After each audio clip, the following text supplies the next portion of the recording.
Our next presenter is Will Harmon. Will is a part of the commercial real estate team at Keller Williams Signature Partners. A Wichita native, Will is a WSU alumnus with a degree in entrepreneurship from the Barton School. Prior to joining Keller Williams, Will worked as a stockbroker with Morgan Stanley and with New England Financial. For 8 years, he owned and managed 2 sports bars in the Wichita market, employing over 100 people at Larry Bud's Sports Bar and Grill. Will is married to Trina and has 2 children. Will, come tell us about the investment market. All right.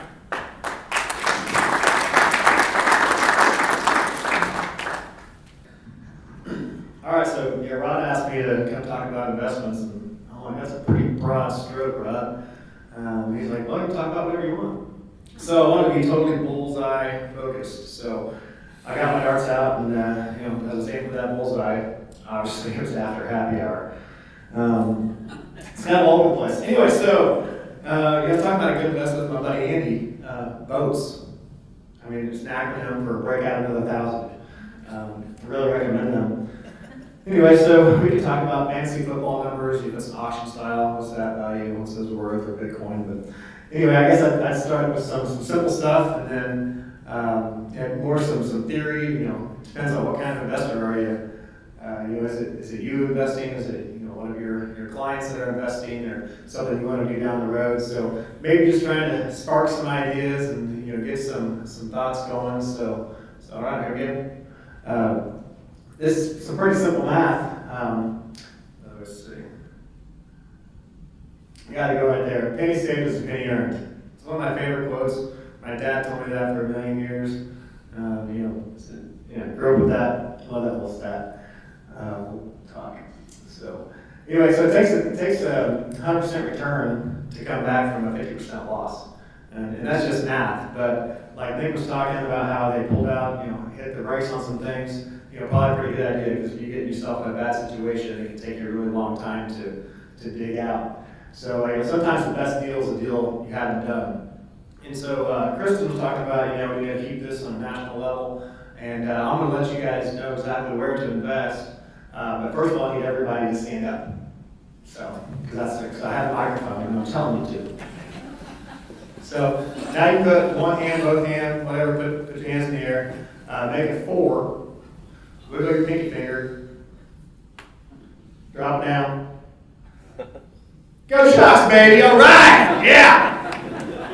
Hey, it's a nationwide conversation. We're actually in the nation, so you can invest here too. I mean, Patrick, there's a Starbucks right out that window. I mean, we're millennial friendly, buddy. So, and a lot of stuff going on here with the innovation campus and everything. I mean, why not invest in your neighborhood around here? If you don't know where to bring people, bring them here. And if you have clients, they're like, I don't invest in real estate, it's too risky. You're like, well, you hold that $1 million in that small cap stock, what happens if that goes bankrupt? You lose all your money. Like, well, we can take you and put you over into a quality multi-tenant property. It's got 12 tenants. For you to lose all your money in that, all 12 of those tenants have to go bankrupt or leave. And then a giant sinkhole has to suck the property down, so you don't even have the dirt anymore. So it's a much safer investment than, say, a small cap stock. So when people are talking about what to invest in, be like, hey, you need some of your money, you need to diversify. Get some of that stuff out of your stock market. You never know when it's going to crash. You better put it in real estate over here with me. All right. I know a lot of you guys are very familiar with cap rates, but maybe some of them you aren't. So I wanted to get some simple stuff here. Cap rate is just your net operating income divided by the value of the price that you're paying. And one thing to know is that a cap rate is just a snapshot in a 1-year time period. So right now in October, if you're looking at the cap rate of something you're looking at online, it might be from last year's numbers. And it's not near as strong as, say, an IRR, which is an internal rate of return, which is maybe the same property over a given time period, maybe over a much longer period, or you can break it down into shorter segments. But there's a lot more things that go into some other investments. And also, cap rates are only as good as the person you're talking to, and how good their research is, and how good the information was that was given to them. So maybe they're an excellent agent that's representing the buyer or seller, but if that seller's not giving them the true stuff, you're not going to get a true cap rate. So do your due diligence during your period of your contract. Make sure you dig down. What are the true costs? What's my real cap rate? And I mean, if you're looking at, if you see something on the MLS, and you got people that are going both ways, residential and commercial, dig a little deeper. All right, so I wanted to look at, show you some of these, crazy cap rates. I mean, I just pulled these off of some new listings that got shot out to me 2 days ago. So this is, hot off the presses, and people are paying for these. And if you didn't realize that, the lower the cap rate, the more you're paying for that. So people are just paying outrageous prices here on the West Coast. And this is the same on the East Coast too. And you're already seeing it driven to Denver and Dallas. Cap rates are just driven down so far. And I mean, this is a 3.71 cap rate. I mean, it's just crazy, man. It says right there, it's crazy.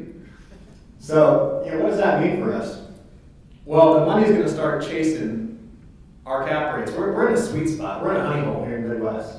I mean, our returns that you get here are better than what they are on the coasts. So, why would they keep spending their money there when they can come here? So what's that mean for us here? I mean, if you own, it's a great time to own, because as that money comes in, it's going to drive those prices up. So when you sell, it's going to be a good thing. But if you're trying to buy it, if you use it down the road, I think you're probably going to be paying some elevated prices.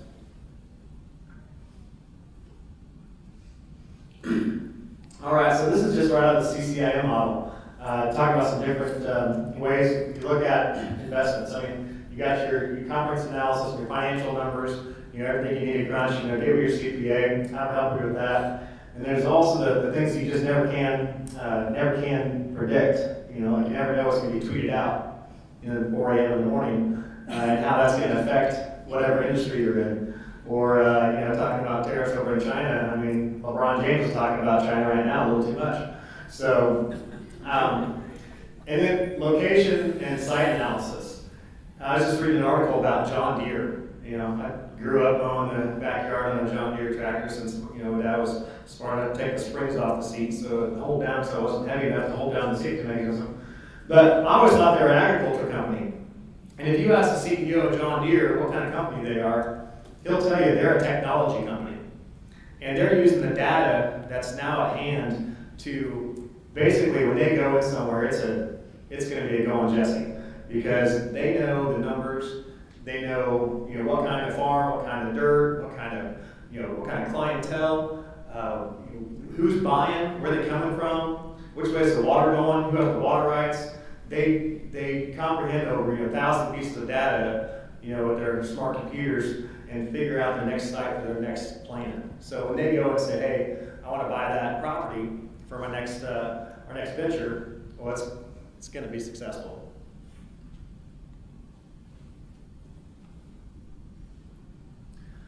And so, what if you own some industrial buildings? What should you be investing in as a personal owner? Well, the biggest thing you're fighting for right now is smart employees, qualified employees to handle your stuff. Well, we're having a hard time in Wichita here bringing those employees in. And maybe it's because some of our facilities aren't up to par with what they are around the country. So in some recent surveys, some of the top things that people have said what they need is, what would attract them there is, one, give them some air conditioning. It gets hot in the summer. Maybe some heat in the winter. We don't have that luck to be out on the coast somewhere where it's just 72 degrees all year round. So they really like the climate control. And then on-site food options. That could be as easy as a food truck. Have a food truck come out there and rotate those, or cafeteria options, or just any way to get different foods integrated so they don't have to leave and they can have something and have some free time to go out and maybe have some more time to work in the gym or go on the walking paths. So just some different ideas to do for industrial properties. And then the last big thing was the natural light and the fresh air. You saw the pictures when the open offices where they have the natural light and everything. A little hard to get in the center of that, but maybe some skylights. It's just something to bring in natural light. It really ups morale for your employees. Keep them around and draw them in. Student housing.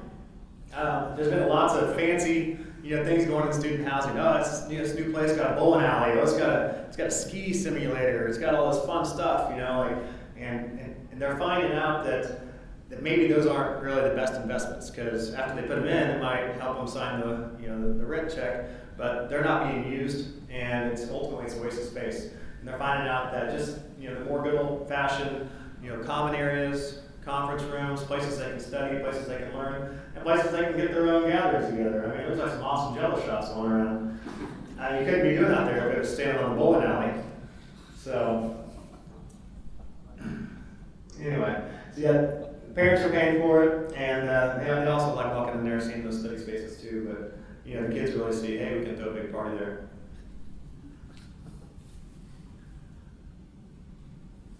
All right, some more things that people are investing in. It was touched on a little bit earlier. Is food and fun.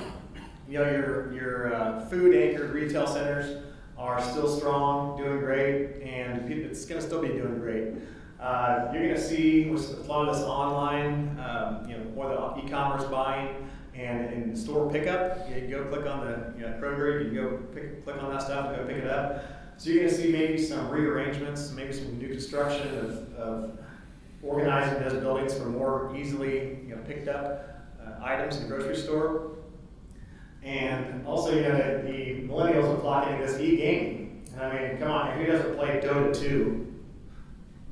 Never heard of it, but Fortnite and League of Legends, also big ones in there that people are playing all the time. My personal favorite, coming in at a really strong number 56 on the list, Madden.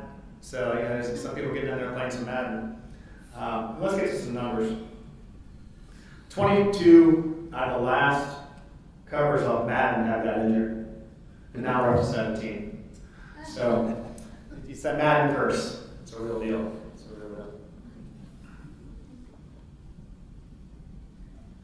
And the rest is just going pot. So 23 states have now legalized medical marijuana, and there's big money in it. 11 states are now just you just do it for fun. And I was reading some stuff that says it's supposed to maybe be up to 22 states by the end of next year. So lots of stuff going on there. But with this comes some real estate needs you need to be aware of. Warehouse is about impossible to find in the Denver area because they're going green.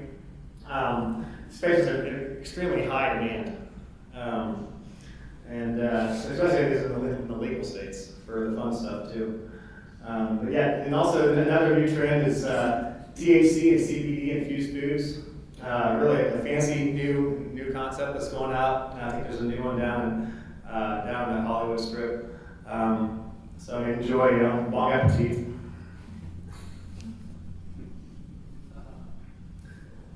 But ultimately, when it comes to investing, you need to find something that's right for you, right for your client, and right for the seller. And this is right out of the CCIM. You got your needs, and you got their needs. Whether that's your client's needs or the other broker and the other seller's needs. And there's always some space to compromise. I know you're asking this, but let's do this. But maybe there's some spots missing.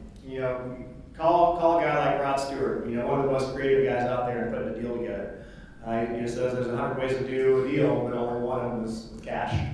So when you're talking with your people, you're talking to your clients, and you're looking to buy, you're looking to sell, what can we do to think outside of the box? How do you want it, and he wants to sell it, or she wants to sell it. How do we get there? What are we missing? What have we not thought of? And there's so many bright minds in this room. Just as you're having your conversations and you're counseling your clients, figure out what's their need, what's their big why. Why do they want to sell that? And why does your person want to buy it? So knowing that and using the resources that you have in this room, there's got to be some way to get creative to make those deals come together. So ultimately, when it comes down to investing, it has to make sense. It has to be the right thing for you. It has to be the right thing for who you're involved with, and it needs to be a win-win deal.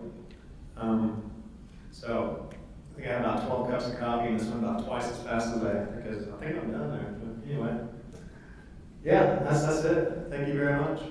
Any questions about anything? Given your industry expertise, what would you recommend for somebody that wants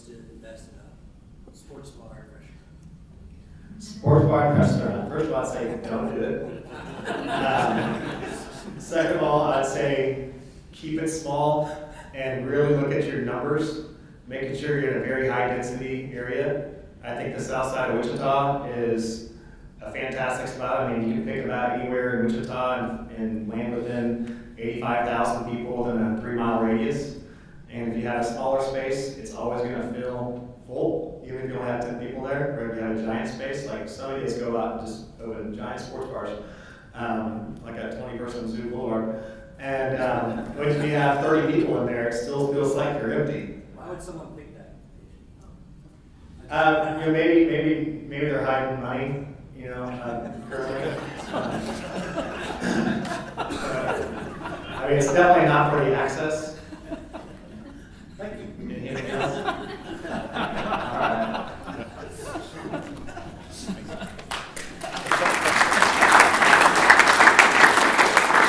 Thank you very much.